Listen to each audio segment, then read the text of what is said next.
Hi there, welcome back to my YouTube channel. My name is Dami. Today we'll be talking about Python Argparse module.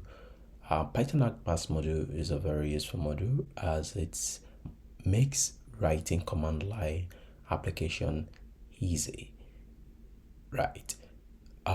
Today we are going to dive into it and we are going to build a basic command line application. Without further ado, let's get started, shall we? All right, so like I mentioned earlier, Argparse, we don't need to install it. It's part of the default modules that come with Python, and so we just have to import it. So to get started, I've prepared a small environment as you can see. So we're going to say parser, all right, Argparse dot argument parser. And this argument parser takes a couple of arguments, but for now we are only going to care about one, which is just to give it a description. Okay, I'm going to be linking in the description below link to the documentation to Argparse.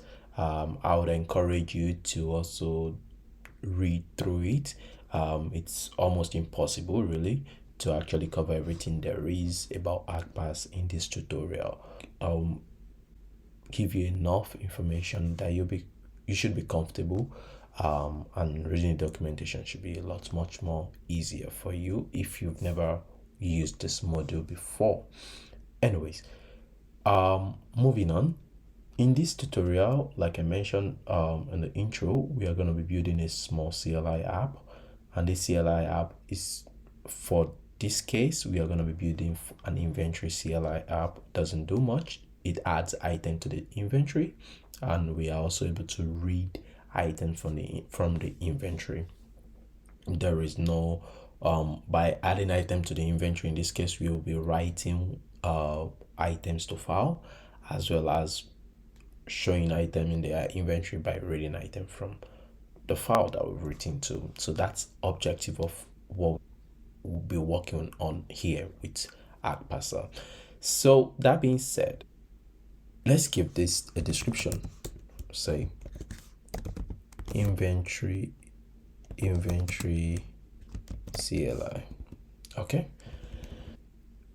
Argparse does make life easier in terms of creating CLI applications with very few commands. Argparse provides us with some default commands, and we are going to see that in a second. So like this, we've already set all of it up. What we are going to do next is say parser dot pass args. All right, and if we come to our CLI and say if we come to our terminal, beg your pardon, we say main.py.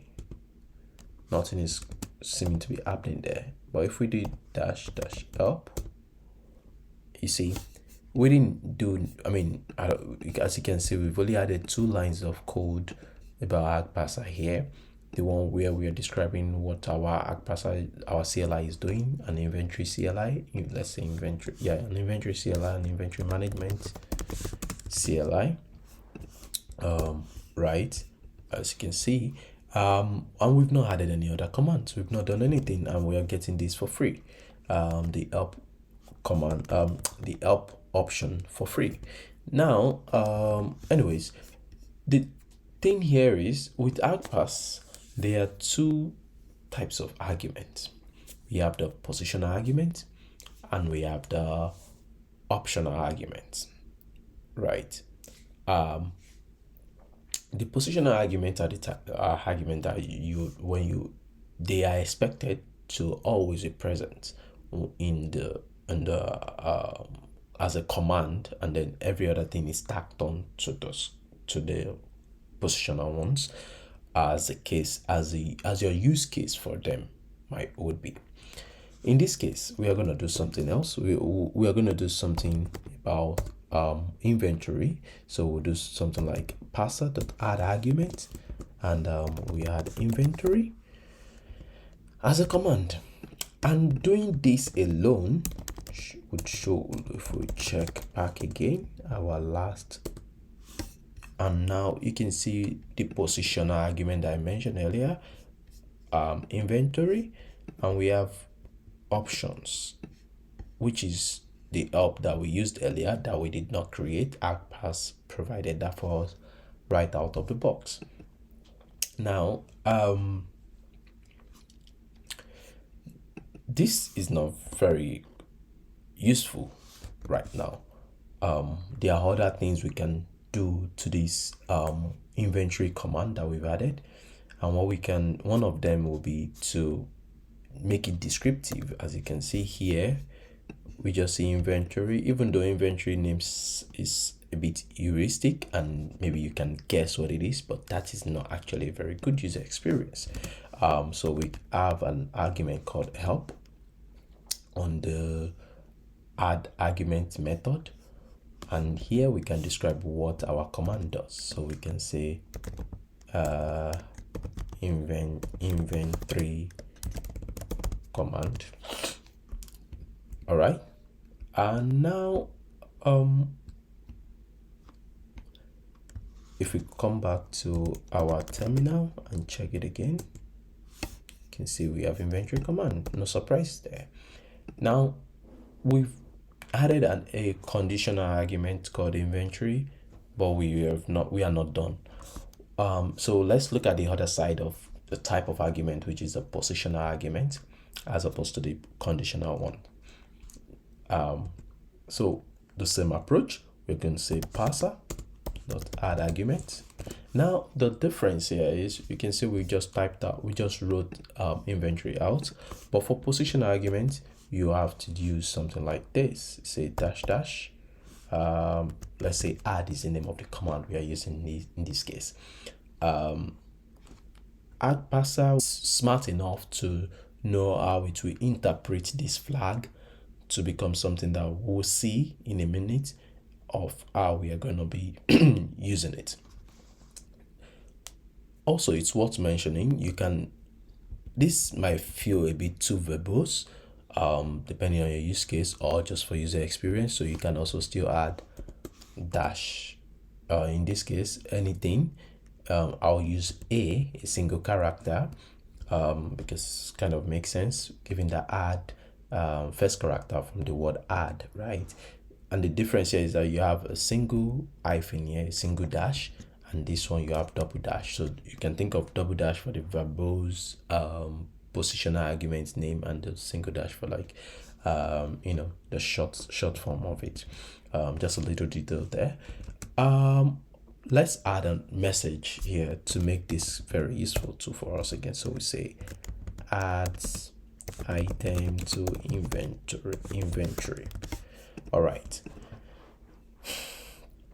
if we come back to our terminal again and run our last command, now let me clear my screen. Maybe I should even bump this up a bit because I'm not sure if it's not too small. So if you check this again, so you see we have this inventory management CLI we know, and we have the positional argument called inventory, and the optional argument that we've just added called add. You can see we have dash a or dash dash add, and the message we've given it to be the description we've given it to be add item to inventory. Okay, cool. There is something we need to see. The way Argparse is able to tell what command is being used and how it transforms all these flags to become Pythonic that we can call and assign and whatnot. It's it uses something called namespace. Argparse, there's a class called namespace, and I'll show you in a sec. So you see this pass args, it returns something, right? You can see it returns the namespace. Okay, now we can do something like, let's just say args, and let's print args.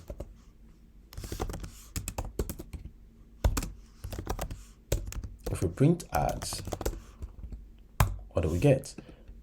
Oh yes, we are still saying up here. We need to call a command. So let's say inventory.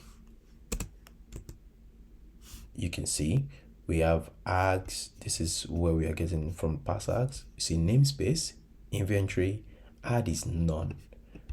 And the reason for that is because there is no reference to add in this command and that we've requested here, which is only inventory, and inventory is what we're seeing here. If we did dash add, let's just whatever, and you can see add is no longer none. It has value that we've passed here. All right, cool. This is very important. This namespace concept is very important with Argparse. You need to you need to understand this, because that is how we are going to be able to pass data and get data from what the user has provided on the command line on their terminal. Cool. So that being said, we said our objective is to get whatever user passed, and then we write it to a file, and that's how we want to undo recording our inventory for the CLI application. So here is what we can then do. We'll do something like say if args, remember args here is a namespace, okay, dots. Now we want to reference this. Remember when we saw the namespace here, it's not dash dash. Argparse has transformed it to add. Okay, cool. So say dash dash if args.add, that is if it is not known, meaning it's being called, and we know that there will be value there. So we want to write whatever value it is to a file. So we can use the normal open, and let's just call this inventory.txt. All right, and we'll just use a plus because we want to keep appending to the file. We don't want to recreate it. So we say something like say f the right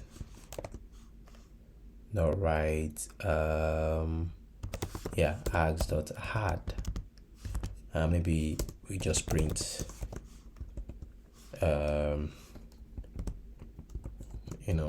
args.add was added to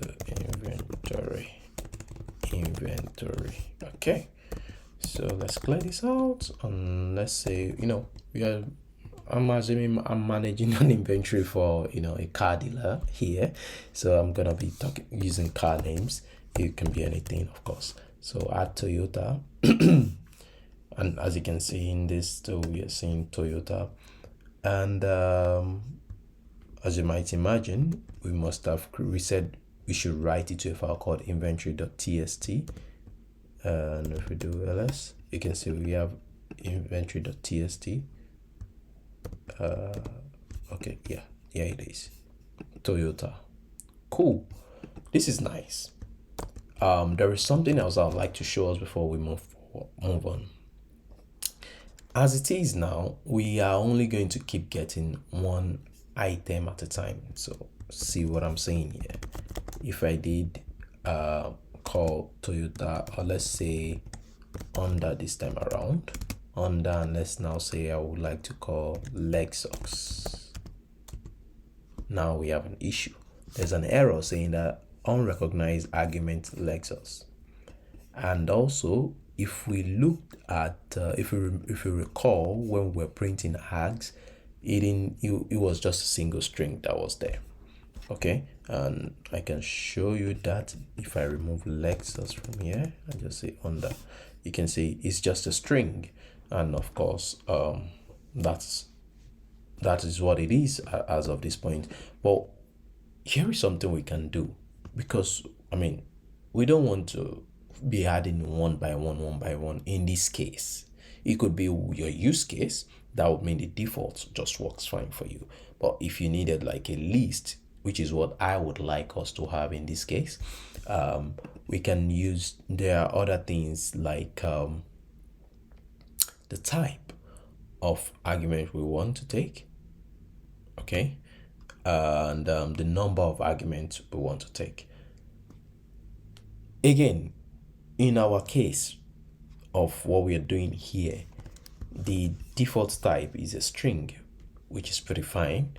We don't have an issue with that, but we do have an issue with the number of arguments. So how can we have, whatever number of arguments?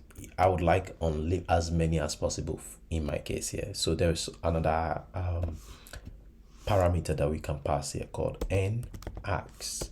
That's the number of arguments. I believe that's what that would mean, because that's what it's doing. So we say something like, you can do question mark. There are other options there in the documentation. You can look it up.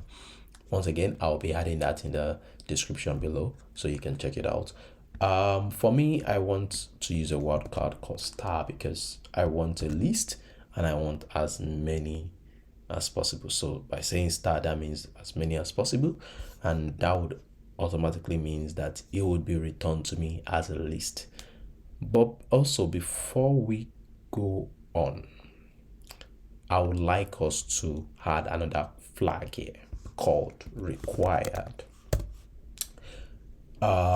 Required by default, I believe, is true, and what that would mean is that any other flag that we add to this command right now would the Argparse would expect that add will be part of those things, and then whatever you want to add you still have to do, but that would not make sense in our use case here.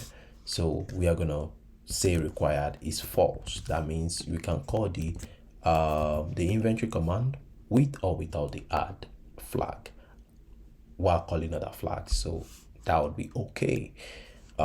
So that, because of what we've just done now, this wouldn't work for us anymore, because that would not have a string like this, would have a list instead. So we can loop through, instead of adding this, we want to loop through it. So let's say for item in this, okay, and let's indent right. We say add item. I would like it to add it as an, each one to be in its own line. So I'm using f string format here. So, and then I would like to still keep printing as we're printing it. Cool, let's test this out. Our inventory still has Toyota on the that's because, yeah, it just keeps appending them together like that. So let's run this again. Say let's say Lexus, let's say Jaguar, maybe Mazda. And if we do this, you see Lexus was added, Jaguar was added, Mazda was added, and as you can see in the namespace now, it's no longer a string as it was a moment ago. It's now a list, and that's because we've specified the number of arguments can be as many as the user wants. So in that case, if we check our inventory record here, you can see we have Lexus, we have Jaguar, we have, the list goes on and on and on and on like that, and we can keep adding more. I would like us to also do the inverse of this. That is, we would like to say we want to show our inventory. Okay, just to show some other commands options of this add arguments method that we can actually use. So let's say parser, same drill, and by now you might already be getting the hang of this already. Parser -s, because I want a shorthand. I want to use the keyword, the word show for it. And let's put our help message. Let's say shows the inventory available. Okay, and if we come here now, you see we've added this again. That was not the intention, but the point, what I wanted to show you is that now you see that we have show showing up here as none. All right, and for show,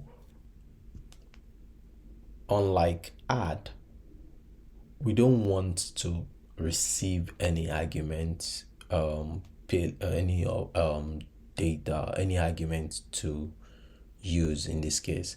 What we would rather want is that when we say show, the command line should know how to get us the data that we are expecting without any further querying. So what we can do is extend the options here again so that we can be able to do this. So one of those things that we can do is use the action option, the action argument here. So if you say action, because like I said, we are not expecting anything, so we can just make it like a boolean. So we say something like, say, store true.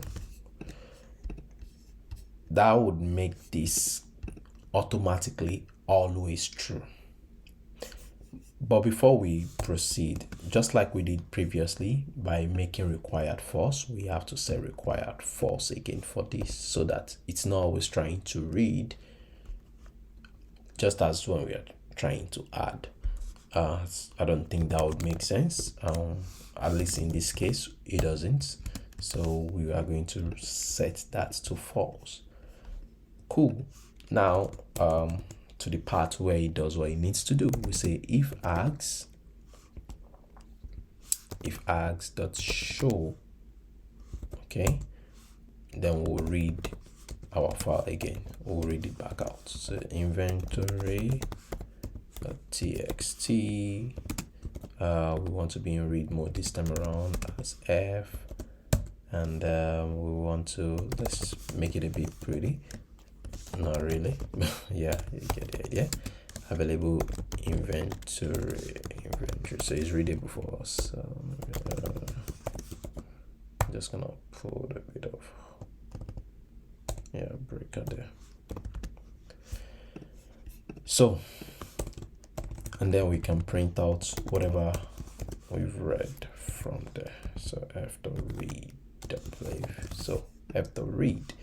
I'd like to take this guy out away from here. Oh no, let's show what it's saying that show is now. So if we go and do -- show, bam, yeah, now we are seeing it's reading from the file. You'll see this is exactly what we have in the file, and I can still show. And if you look at it here again in the namespace, you can see now it's saying true. We didn't set that other than setting the action to be true.